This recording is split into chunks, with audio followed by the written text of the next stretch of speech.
Karen Bergel y quien les habla, Nicole Brito. Vamos a hablar sobre las fases de tratamiento periodontal, la definición de tratamiento a campo cerrado para que tengan como una idea de la diferencia campo cerrado y campo abierto. Cuando se realizan las contraindicaciones, en este caso a campos abiertos, materiales instrumental, las técnicas de incisión, la medicación indicada para el traspaje y el alisado y las fases del mantenimiento periodontal. En las fases del tratamiento periodontal encontramos la fase de prevención, que vendría siendo la primera, en la cual el profesional le va a brindar al paciente una educación de general, y en esta vamos a evaluar al paciente y hacerle los primeros registros de índices de radiografías y de periodontograma. Aquí vamos a evaluar cómo está la salud y vamos a evaluar los factores de riesgo que tiene el paciente en este caso. Las fases de terapia básica, que la segunda fase, que vendría siendo la fase de terapia básica, que también es conocida como la fase inicial, que es en la que se va a tratar como tal la causa o la infección como tal. En este caso pues vendría siendo como el traje o el traspaje y el alisado radicular, antes de que a veces pasa un paciente y se le encuentra placa, se le encuentra cálculo, pero aún no está indicado como para traspaje o alisado, se le hace un traje y una profilaxis, que vendría siendo algo preventivo para que no lleguemos a esa, pues como a esa condición.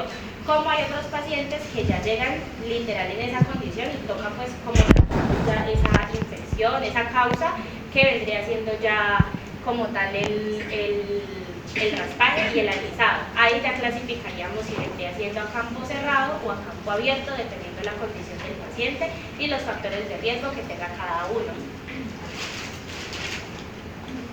En las fases de reevaluación, después de haber tratado ya principalmente previamente al paciente, de haber empezado el tratamiento, se espera aproximadamente mes y medio para que la encía desinflame, para que cicatrice y poder así reevaluarlo, volviendo a registrar los índices, el periodontograma, y para saber pues si el procedimiento pues fue satisfactorio, si fue exitoso, si se necesita en algunos casos otra vez otra intervención o otro procedimiento, o si con este fue suficiente.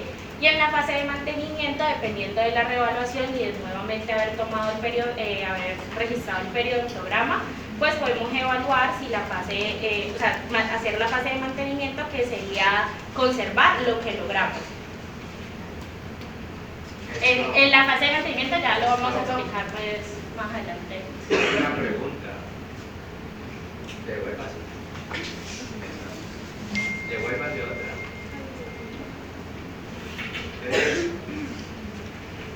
Doctora Brito, le pregunto, entonces yo en la fase de terapia básica puedo decidir hacer campo abierto si mi paciente lo necesita. ¿A campo abierto? No, ahí, en la fase de prevención vamos a evaluar los factores de riesgo principalmente, y ahí nos vamos a dar cuenta si el paciente necesita un procedimiento a campo cerrado o a campo abierto. Okay, repito la pregunta. Entonces, en la fase de terapia básica, si mi paciente necesita el campo abierto, ¿lo haría en esa fase? Sí, en la fase inicial. ¿En la fase inicial? Que también es conocida, pues se le llama fase de terapia básica o también fase inicial, que es donde se va a tratar pues como la infección o lo que causa, en ese caso pues sería como el cálculo y todo eso, pues ya se trataría de esa fase. Hago una segunda pregunta, pasa a la siguiente diapositiva. ¿Por qué razón usted hace la reevaluación? Para poder mirar si de pronto lo que hicimos anteriormente en la fase inicial pues fue exitoso, o si se necesita un segundo procedimiento o alguna intervención adicional. ¿Alguien tiene algo que decir diferente?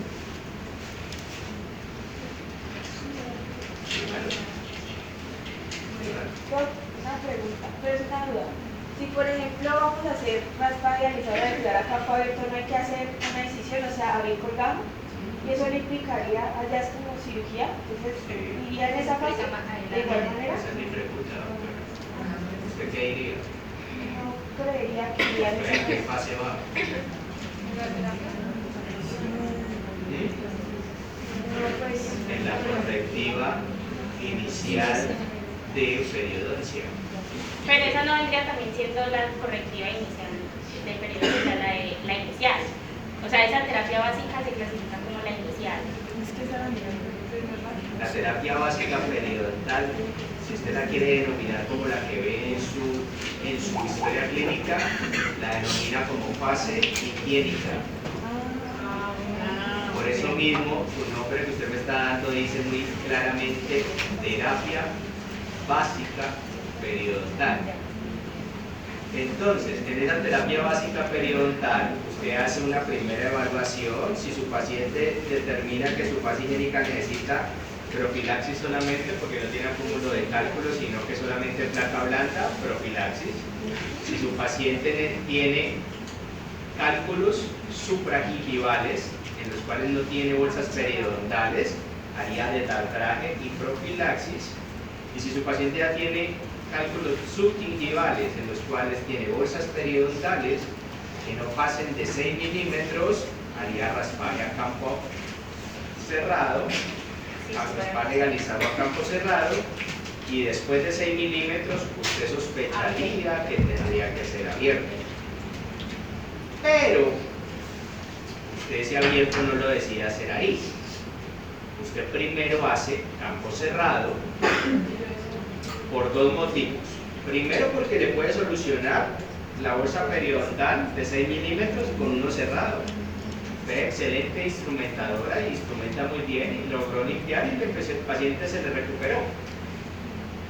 Pero si no, usted lo hace porque usted tiene que bajar la carga de inflamación de los tejidos periodontales que tiene su paciente. O sea que en la fase de reevaluación ya determinaríamos si el campo cerrado sirvió. Exacto. Ahí usted toma una decisión. Si ya con la fase higiénica tuvo para solucionar el problema de su paciente y en ese momento decide. Si su paciente está totalmente ya controlado, lo manda para mantenimiento. Si su paciente todavía conserva una bolsa de 4 activa, lo vuelve a reinstrumentar a campo cerrado. Pero si su paciente tiene una bolsa de 6 milímetros en adelante y sigue activa, lo manda para quirúrgico. Y ahí decide hacer un campo abierto. Entonces, después de entre esas dos fases, entre la fase de reevaluación y la fase de mantenimiento, está la fase correctiva inicial. O, si le quiere dar un nombre más periodontal, fase quirúrgica periodontal. Bueno, antes de hablar de raspaje realizado a campo abierto, les voy a dar una breve definición, aunque yo creo que todos lo sabemos, qué es raspaje y qué es el alisado. Bueno, el raspaje consiste en eliminar la placa bacteriana y el cálculo acumulado en la zona subgingival, o sea, debajo de la encía.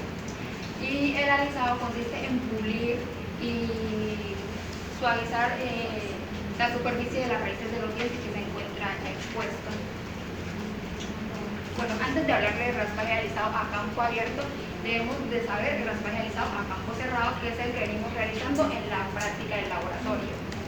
Bueno, el raspaje alisado a campo cerrado, también conocido como uretraje cerrado, es un tratamiento dental no quirúrgico que consiste en eliminar la placa bacteriana y el cálculo acumulado debajo de la encía y alisar la raíz de los dientes. Ahora sí entraremos a hablar del raspaje alisado a campo abierto. El raspaje alisado a campo abierto es un tratamiento quirúrgico que consiste en elevar un colgajo para eliminar todo el tejido infectado. Esta cirugía nos permite lograr mayor visibilidad para localizar el cálculo de la raíz del diente y eliminarlo por completo. Se dice que se utiliza principalmente un colgajo, un moco perióstico, que es de espesor total, el cual consiste en separar la mucosa, en este caso la encía, del periosto, que es la membrana fibrosa que cubre el hueso. Está bien. Está bien. ¿Cuándo se realiza o cuándo está indicado? Este procedimiento quirúrgico está indicado cuando la enfermedad periodontal, o sea, la periodontitis, ha avanzado y presenta bolsa mayor o igual a 6 y el raspaje a campo cerrado no es suficiente, el cual nos va a servir para eliminar por completo los cálculos de los tejidos infectados de las raíces, reducir la profundidad de la bolsa y permitir procedimientos regenerativos como colocar injerto óseo o membrana para intentar recuperar el hueso que se ha perdido. Entonces, ¿qué nos dice allí? Cuando yo tengo una profundidad de bolsa de 6 milímetros en adelante, puedo contemplar que mi paciente sea probable candidato a tener que hacerse campo abierto. ¿Okay? Ella lo está diciendo claramente. También depende del diente. Si yo tengo 6 milímetros en un molar, pues es probable que pueda tener ya una exposición, una lesión de purga. Entonces, en multirradiculares, mucha más se aumenta la posibilidad de que yo tenga que hacer un campo abierto. Diferente que yo, por ejemplo, lo pueda conseguir en esa profundidad de sondaje en un anterior, que es unirradicular, y que con el campo cerrado puedo llegar a limpiar y a mejorar a mi paciente. ¿Okay? Entonces depende mucho del diente, pero ya después de 6 milímetros yo tengo que contemplar la posibilidad de que ese paciente pueda necesitar procedimiento quirúrgico periodontal. ¿Okay? Sigamos. En las contraindicaciones del trasplante realizado radicular a campo abierto, pues tenemos como casi en todos los procedimientos quirúrgicos, como toca contemplar que el paciente pues no tenga algunas condiciones que vayan a afectar el resultado, o dentro de la cirugía, dentro del procedimiento, pues vaya a haber alguna afectación, como lo es la diabetes, el tabaquismo, el trastorno de coagulación, pacientes inmunosuprimidos o enfermedades cardiovasculares. En la diabetes, la cicatrización, como todos lo sabemos, los pacientes con diabetes, pues es muy difícil, la cicatriz pues cierto tiempo de espera muy larga en el momento de la cicatrización, es decir que va a estar expuesto, por decirlo así, el procedimiento más expuesto a que puedan tener infecciones durante ese proceso de cicatrización. En el tabaquismo, la vasoconstricción y la inhibición, como lo explicaban en medicina periodontal, las personas que fuman, tienen un alto porcentaje en inhibir esa respuesta de sangrado, o sea, hay una vasoconstricción que va a hacer que no haya un flujo sanguíneo adecuado, es decir, que la enfermedad periodontal va a estar enmascarada por la nicotina. En este caso, hacer un raspaje y alisado radicular a campo abierto en un paciente fumador, normalmente la tasa, según estudios, la tasa de probabilidad de fracasos pues es alta porque enmascara como tal la enfermedad. Entonces la cicatrización va a ser un poco más lenta, va a estar más expuesto a factores biológicos, pues va a ser un poco más complejo. No es que no se pueda hacer, pero por eso antes de llegar a un campo abierto, pues pasamos por todo lo que el profesor indicó anteriormente, para que pues un paciente, digamos, con estas condiciones no tenga que llegar a esas últimas instancias y que se vaya a tener que ver comprometido, ya sea su parte sistémica o su parte pues como tal de la salud oral. En trastornos de coagulación, las hemorragias y las complicaciones, es evidente que un paciente con problemas de coagulación pues va a haber un porcentaje de sangrado muchísimo más alto, y pues en la cicatrización casi todos estos contraindicaciones son cuando los pacientes van a cicatrizar.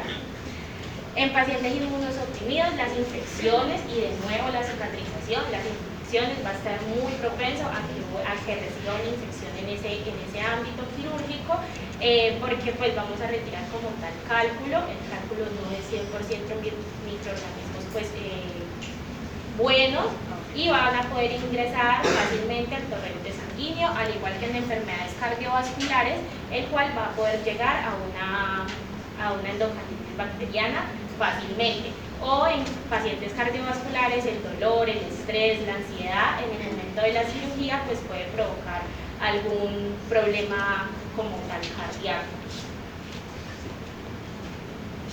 Bueno, yo les explicaré material instrumental.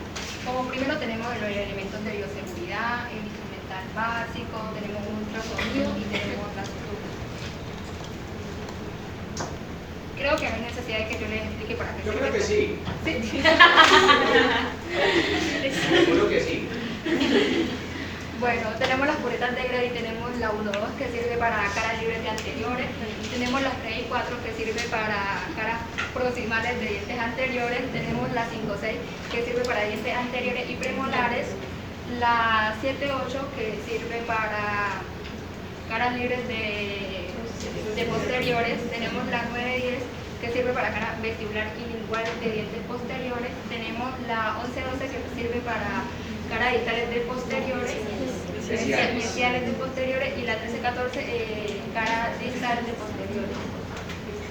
Son las más indicadas para estos procedimientos, aunque también podemos recordar que están las universales de mejor. Bueno, no se puede pasar por alto la anestesia, ya que los procedimientos que se van a realizar deben estar bajo anestesia local o tópica para bloquear temporalmente el dolor que pueda sentir el paciente en los tejidos periodontales donde se va a intervenir. Las técnicas serían infiltrativa y tronculares. Los nervios anestesiados serían nervios oculares superior, anterior, medio, posterior. En el maxilar inferior sería el nervio mentoniano. En el lingual sería el nervio lingual, en el palatino nasopalatino y palatino mayor. Eso pues va a depender obviamente del lugar en el que vayamos a hacer el procedimiento también. Bueno, yo en eso sí, no tienen ustedes por qué saberlo y yo les lo voy a contar.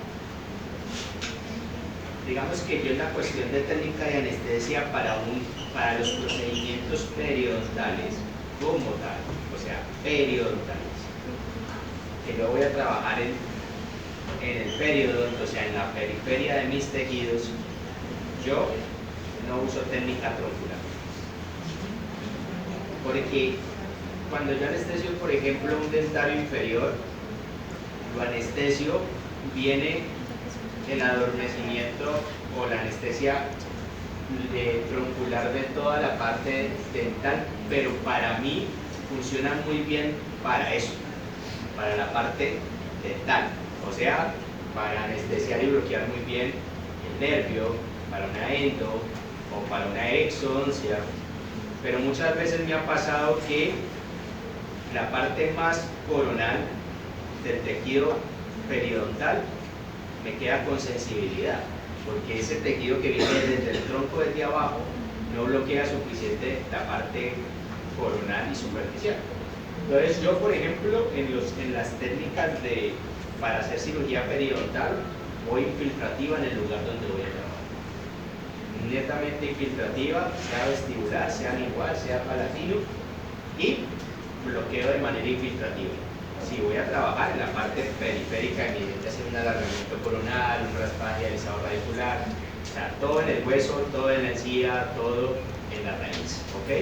Y así voy a sacar un diente, pues un diente sí me amerita de pronto ir con troncular en ese sentido, ¿ok? Entonces digamos que la parte anestésica se comporta un poquito menos. Los que han estado conmigo en clínica, cuando hacemos aislamiento y anestesiamos, yo les digo, anestesien periféricamente para que no anestesie la zona periférica que le puede molestar al paciente con la grapa.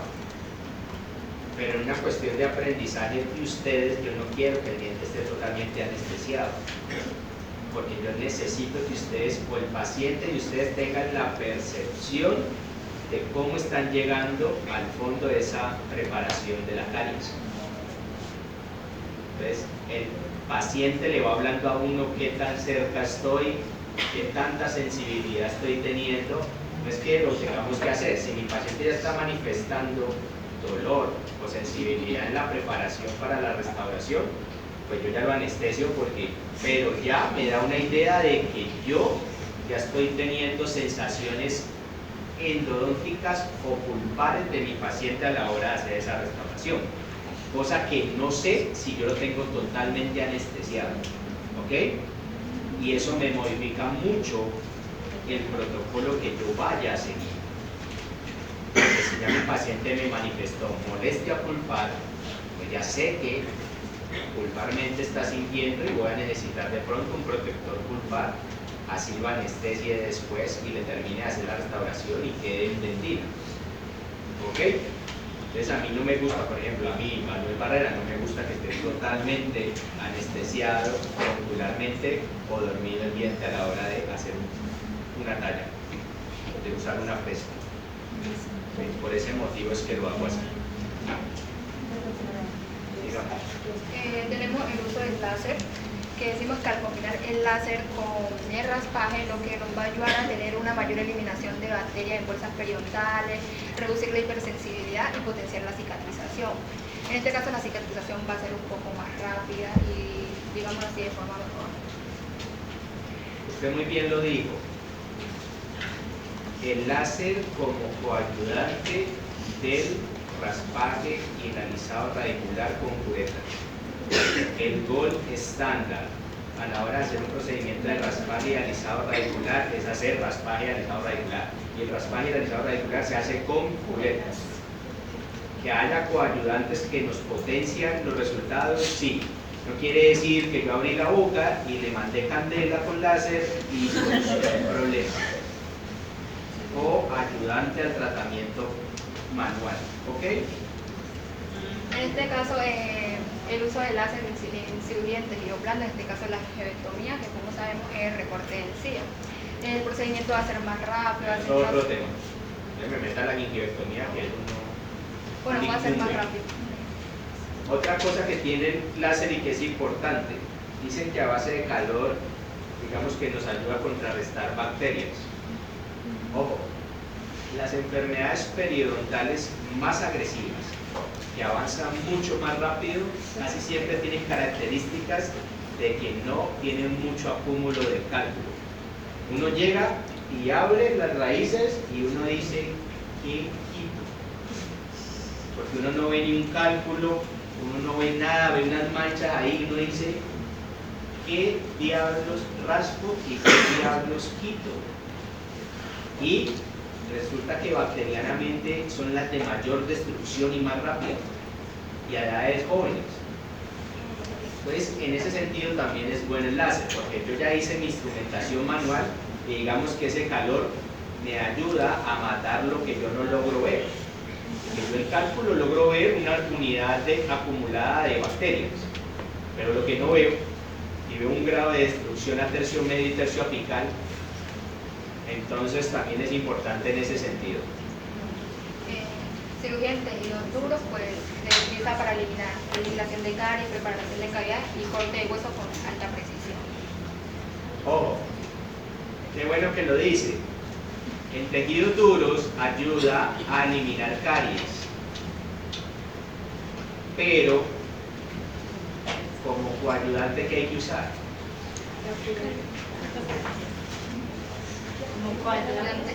El láser dice que elimina caries, entonces hago talla con el láser. ¿Por qué no? Si la elimina. Porque es un coayudante. ¿Ah? Porque es un coayudante, o sea, principalmente para retirar una caries. Y si la retira, entonces ¿para qué necesita otra cosa? Por el, yo digo que también podría ser por el calor que genera el láser. Vea, este man que vino hace un año, creo ya. Puede provocar algo en La la charla de Lola. Sí. Buena gente del hombre. Ese man, lo vi. Ese man estaba haciendo cavidades que estaban doliendo y en vez de usar anestesia, le mandaba candela a la dentina al fondo de la restauración y le dejaba de doler al paciente. Entonces, el calor que usted me dice que aumenta el dolor, no, antes lo anestesia. O sea, él usaba ese láser de determinada forma que al pasarlo por ahí ya bloqueaba como la cámara pulpar del dolor y el estudiante seguía haciendo la cavidad sin dolor. O sea, anestesiaba directamente en la dentina con el láser. Entonces, digamos que no pero digamos causa que ahí eso. eso podría jugar como un papel doble, ¿no? Porque digamos si no se utiliza de una manera adecuada podría generar algún compromiso con el Creo que paciente. era por las irregularidades que dejaba el láser en la cavidad, no en la presión. Elimina la caries, pero no nos conforma adecuadamente la cavidad. Yo ya estoy cansado hasta la saciedad de explicarle a mis estudiantes cómo deben ser las cavidades para una restauración. ¿Deben ser cómo? Mis estudiantes, con ángulos, biseladas en las paredes, para que sean expulsivas y que haya un proceso de adhesión adecuado y no de interfaz entre la resina y la estructura dental. El láser no me hace eso. Entonces, ¿qué tengo que terminar haciendo? Usando fresas para poder conformar una adecuada cavidad. Pues sí, me lo elimina, pero no me conforma la cavidad, las paredes como las necesito. Por eso en última tengo que usar fresas. ¿Listo? Para Por poder igual que la la final cavidad termina quede siendo un adecuada. coayudante. Coayudante, ¿ya? Es un láser.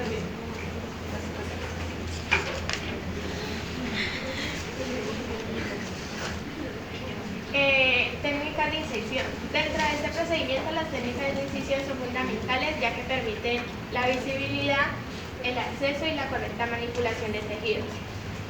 Para el raspado y alisado a campo abierto se inicia... Raspaje y Raspaje alisado. y alisado Raspado en la novena.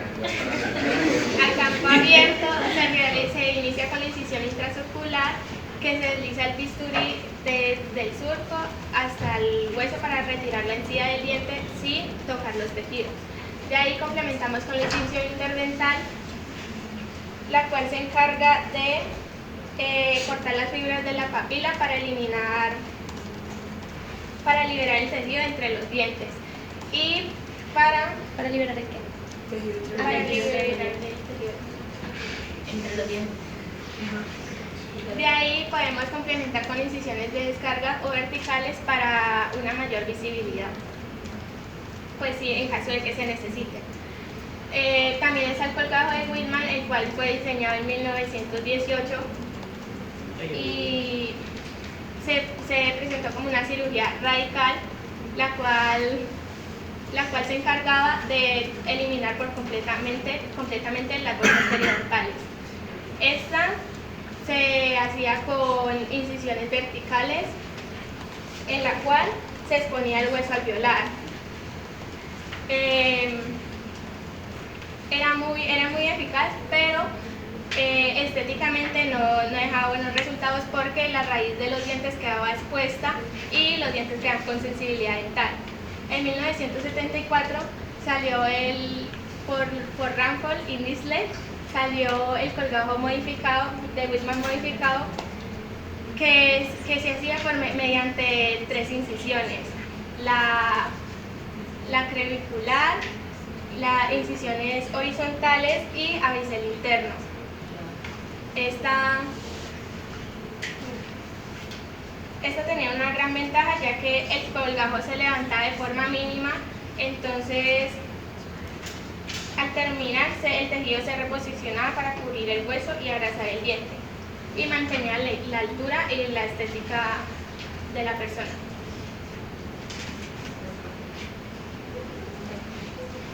Bueno, la medicación indicada para razones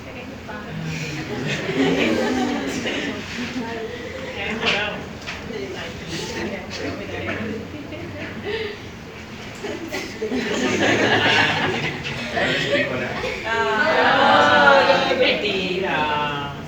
Bueno, ¿qué pasa? Siempre la periodoncia, como la odontología, se ha modificado en sus protocolos.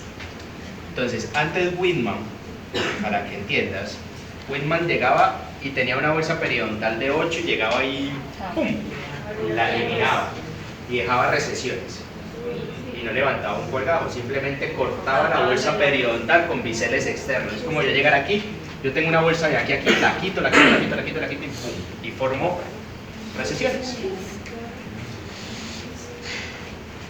Pero después dijeron, no, pues esto debe ir muy feo. Y segundo, si yo tengo una bolsa de 8 y le quito 6, pues normalmente ¿cuánto mide mi línea mucogingival? Eso. Yo lo que hice fue eliminar toda la encía queratinizada y lo que queda la cicatrización ahí es mucosa. Entonces es peor el remedio de la enfermedad, porque dejo un tejido totalmente resectado y móvil. Entonces las bacterias van a seguir entrando. Entonces vinieron y hicieron Whitman modificado. Entonces Whitman modificado dice, bueno, seamos más conservadores, no quitemos toda la... O sea, si quitamos una parte, hacemos un bisel interno, como se ve aquí, levantamos el colgajo con intracirculares, eliminamos un poquito de la bolsa, hacemos raspaje a campo abierto y cerramos. Somos un poquito más conservadores en la eliminación del tejido, ¿ok? Pero por ejemplo, yo, en la actualidad, yo no hago biseles, o sea, yo no quito tejido. Yo simplemente levanto el colgado con intracircular, hago el procedimiento y vuelvo y posiciono el colgado. Igual, el colgado, cuando yo hago un campo abierto, se va a formar una recesión siempre, porque lo que tengo ahí en una bolsa periodontal es un falso hueso, es un falso espacio, es una falsa encía.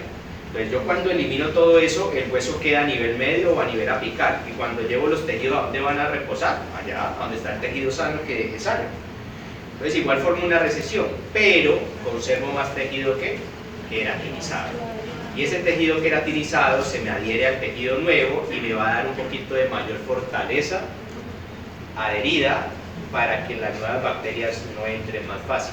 Entonces, entre más encía adherida yo conserve, pues mejor. Es mi protocolo. Hay gente que todavía hace Whitman modificado. Elimina parte de la bolsa y quita tejido y después reposiciona.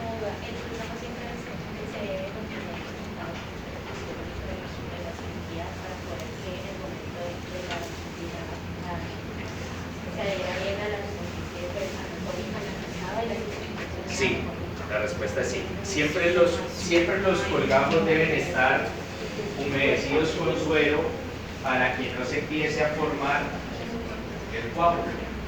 Porque si está abierto y se forma el coágulo, vos cuando lo querés reposicionar ya hay una parte de coágulo formado y de pronto esa cicatrización se daña. Entonces la manipulación, todo, es mejor con irrigación. Digamos. Bueno, la medicación indicada para raspaje alisado campo abierto es un procedimiento quirúrgico periodontal que requiere la combinación de medicación intraoperatoria y postoperatoria para controlar el dolor, la inflamación y prevenir infecciones. Como decía, medicación intraoperatoria se realiza durante el tratamiento bajo anestesia local para garantizar que el paciente no sienta dolor durante la elevación del colgajo y la limpieza de las raíces. Los anestésicos que se pueden utilizar serían la lidocaína y la metildocaína y tetraciclina tópica para que se aplica directamente a las raíces para mejorar la contaminación. O se puede ligar también la clorhexidina. Medicación postoperatoria se utilizan analgésicos como el acetaminofén, que se utiliza para controlar el dolor tras el procedimiento, y antiinflamatorios como el ibuprofeno o el naproxeno, que son opciones para reducir la inflamación y otras molestias. Esto va ligado todo a la parte sistémica del paciente, claramente, porque los factores de riesgo se evaluaron en la primera fase del tratamiento periodontal. Ahí evaluamos si el paciente tiene algún compromiso, que se clasifica el ASA del paciente, y ahí podríamos mandarle la medicación al terminar el procedimiento. ¿Y cómo así que ASA? O sea, si tiene algún compromiso sistémico, para saber qué medicación se le puede mandar al paciente al momento de terminar el procedimiento, los analgésicos o los... ¿Ese compromiso sistémico le afecta que usted le mande ibuprofeno? No, pues el ibuprofeno no, pero digamos un Y yo diría que sí.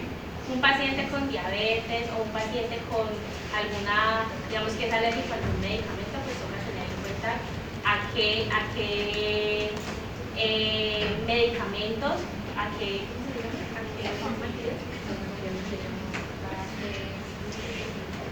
como a qué componente del medicamento puede ser alérgico para mandar eso. ¿Y no es alérgico? Pues si no es alérgico, pues ya Se puede mandar cualquiera. Pues sí, es lo correcto, sí. Y si no, ¿cómo es lo que usted come? Correcto. Si ella vino farmacología, no me hace nada. Sí, o sea, si es el indicado para el tratamiento, Y si va a manejar el dolor. ¿Realmente le puede mandar ibuprofeno? Creo que ¿Por qué cree que no?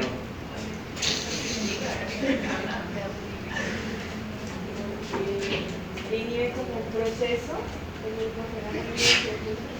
¿Qué es el ibuprofeno? ¿A qué familia pertenece el medicamento? Para todos. AINES. A los AINES. ¿Digo qué quiere decir? Inflamatorio. inhibe la cascada del antibiótico, es como procesos de cicatrización e inflamatorios. Son excelentes antiinflamatorios, sí. Pero, ¿por dónde eliminan los AINES?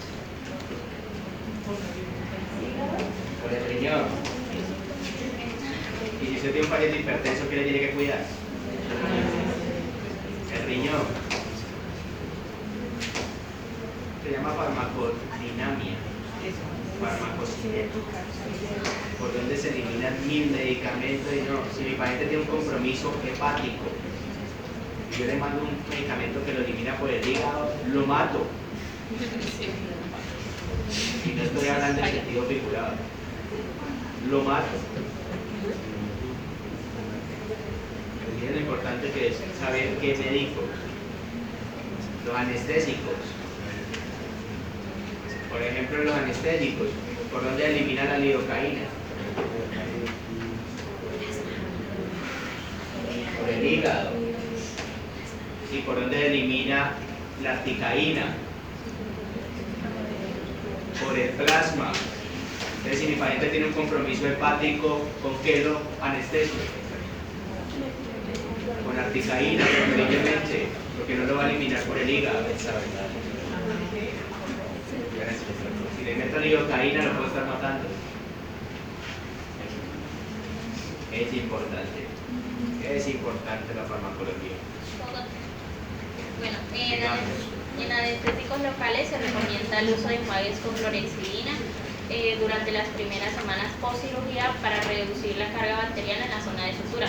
Se recomienda de 1 a 2 semanas. Si se pasa más de 2 semanas, de esto puede causar manchas extrínsecas, aparición de manchas marrones o negras en los dientes o en la lengua y alteración del gusto, cambio temporal en la percepción de sabores como un sabor metálico. ¿Y usted cómo le manda la clorexidina para que sea efectiva? ¿Cómo me la indica? En spray. ¿Ah? ¿Qué característica que tiene la clorexidina? Sí, mayor característica. Sustantividad. ¿Ah? Sustantividad. Esa es la parte contraindicada. Que la mayor característica es que mancha los dientes. Perfectísimo, mancha los dientes, para Yo tengo muchos antimicrobianos en el mercado. Penicilin verde, isoniazid, propalígero, clorexidina. Pero ¿por qué la clorexidina? ¿Qué particularidad tiene la clorexidina que es la de mejor elección? ¿La qué? La sustantividad. ¿Qué es eso? ¿Ah? ¿Qué significa la sustantividad? El efecto antimicrobiano que tiene después de cierto tiempo. Sí, pero ¿a qué se debe que tenga ese efecto antimicrobiano a largo tiempo? Componentes. La particularidad de sustantividad es la particularidad que tiene la clorexidina de pegarse a los tejidos orales.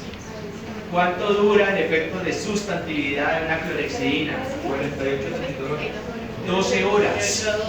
Por eso, cuando usted la medica, la manda 2 veces al día.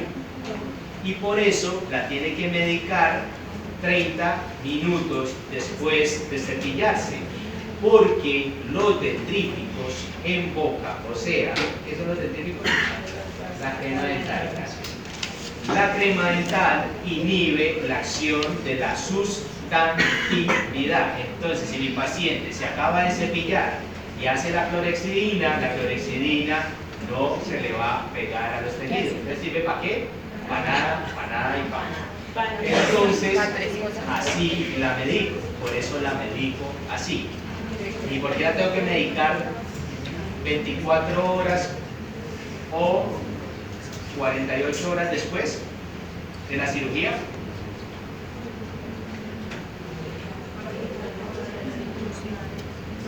¿Ah?